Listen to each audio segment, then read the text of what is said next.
एक सरसब्ज़ और शादाब वादी में, जहाँ हुआ में फूलों की खुशबू रची बसी थी, एक खूबसूरत और छोटा सा गांव था जिसका नाम था जायका। ये गांव किसी आम जगह की तरह नहीं था।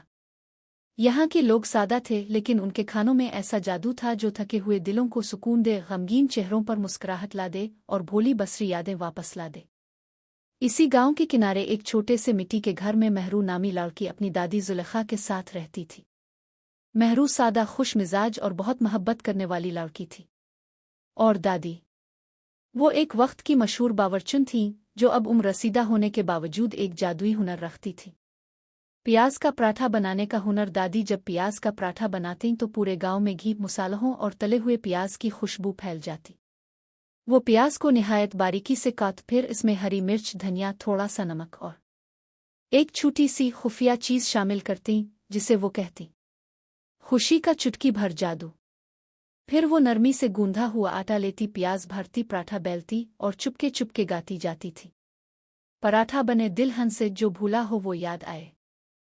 जो भी वो पराठा खाता, इसके चेहरे पर अजीब सी नरमी आ जाती। कई लोग रोते हुए आते और मुस्कुराते हुए जाते। कई मील दूर दिलगर रियासत में एक नौजवान शहजादा रहता था, शहजादा आरेज। इसके पास हर चीज थी, दौलत, घोड़े, सोने के कमरे। लेकिन एक चीज खो गई थी, इसकी मुस्कुराहट। इसकी वालिदा मेहरबान मलिका एक दिन अचानक जादुई नींद में चली गईं।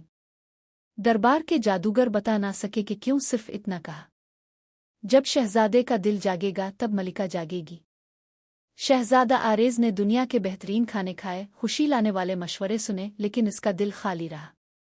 तभी एक दिन दरबारी मुशीर ने इसे बताया, जायका नामी गांव में एक पराठा है जो दिलों को जगाता है। शहजादा आरेज ने आम कपड़े पहने, सूना साथ लिया और तन्हा अपने खास घोड़े पर रवाना हो गया। कई दिन सफर के बाद जब सूरज गुरूब होने को था, एक खुशबू उसकी सांसों से टकराई, घी में तले हुए प्याज की। वो खुशबू के पीछे चला और जा पहुंचा महरू और दादी के छोटे से आंगन में।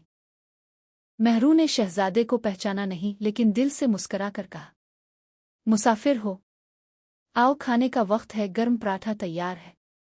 शहजादे के सामने आया एक नरम खस्ता गोल सुनहरी प्याज का पराठा, साथ में ठंडा दही, आम का अचार और हंसती हुई महरू। शहजादा पहला नवाला लेता है। अचानक इसे एक याद आती है, माँ के साथ बचपन में छत पर बैठकर आम खाना। दूसरा नवाला, माँ की हंसी गूंजती है। तीसरा नवाला, इसकी आंखों से आंसू बहने लगते हैं। और फिर वो मुस्करा पड़ता है।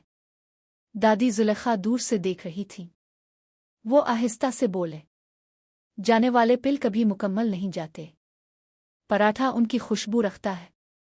दादी को जवानी में एक जंगल की परी ने सिखाया था कि मोहब्बत, ख्याल और यादें अगर खाने में डाली जाएं तो वो जादू बन जाता है। और सबसे खास जादू सिर्फ एक खाने में आता है, प्याज का पराठा। अगले दिन शहजादा अपने असली लिबास में वापस आया।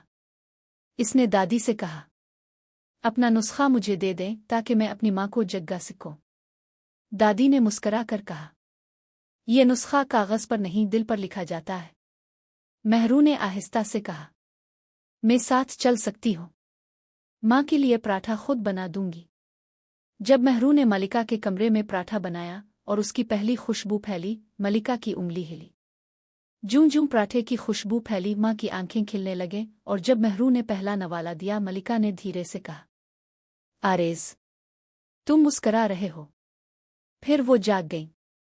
पूरा महल तालियां बजाता रहा, आंखें नम हो गईं और शहजादा आरेज ने पहली बार सबके सामने महरू का हाथ थामा। इस दिन के बाद हर साल पराठे का त्यौहार ही मनाया जाता। मुख भर से बावर्ची आते, लेकिन सब जानते कि सबसे खास जायका सिर्फ महरू के हाथों में है। वही पराठा जो याद दिलाता है कि दिल जिंदा है, माजी कीमती है और मोहब्बत सबसे बड़ी जादू है। जादू दूर देशों में नहीं, महंगे ताजरों के बर्तनों में नहीं, बल्कि एक सादा पराठे में होता है, अगर इसमें मोहब्बत, याद और खुशबू का जादू हो।